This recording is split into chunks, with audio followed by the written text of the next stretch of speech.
Hello అండి అందరికీ welcome back to my channel. Actually పాప హెడ్ బాత్ చేసుకోవడం వల్ల బాగా కొంచెము క్లీన్ చేసుకోవడం రాదు కదండీ అప్పుడే పర్ఫెక్ట్‌గా.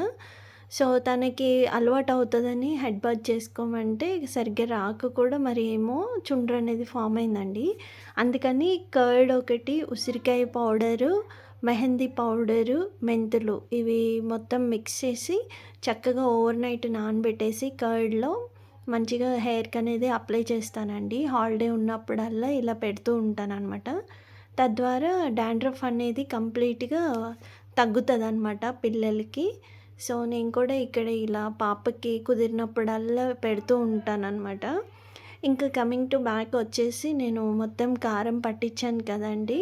సో, ఇది మొత్తం నాకు 6.5 కేజీకొచ్చింది ఇంగ్రీడియెంట్స్ కలుపుకొని.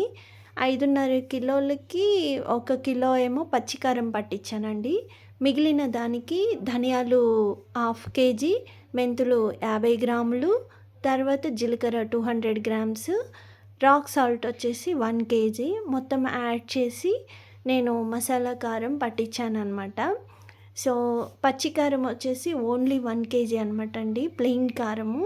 దీన్ని మొత్తము నాకు 1500 వరకు పడింది. అంటే మిరపకాయలు కొని ఒలిచి పట్టించేసరికి. సో, ఆల్మోస్ట్ ఇది 1.5 ఇయర్ వరకు వస్తదనే అనుకుంటున్నాను. ఫైనల్‌గా అయితే ఇవండి. కారం వచ్చేసి కలర్ గూడా మీరు చెక్ చేసుకోవచ్చు. ఆ గ్లాస్ కంటైనర్ పెద్ద దాంట్లో ఉన్నదొచ్చేసి ఆశీర్వాద్ అనమాట. ఇవి చిన్న కంటైనర్ కంటైనర్ ఉంది కదా! అందులోకి మసాలా కారం అనేది యాడ్ చేశాననమాట. ఇంకా మిగిలిందొచ్చేసి పచ్చికారము. ఇదంతా కొంచెము వాడుకోవడానికి పెట్టుకొని మిగిలింది కొంచెం ఫ్రిడ్జ్‌లో స్టోర్ చేసుకుంటే దాని కలర్ అనేది చేంజ్ అవ్వకుండా ఉంటదండి. సో, ఫైనల్ లుక్ అయితే ఇదనమాట. కారప్పొడి మొత్తానికి పట్టిచ్చేసానండి. పెద్ద పని తీరిపోయింది నాకు. మీకెలా అనిపిచ్చింది ఏంటిదనేది కూడా తప్పకుండా కామెంట్ బాక్స్‌లో చెప్పండి. మరొక మంచి వీడియోతో కలుస్తాను. ధన్యవాదాలు.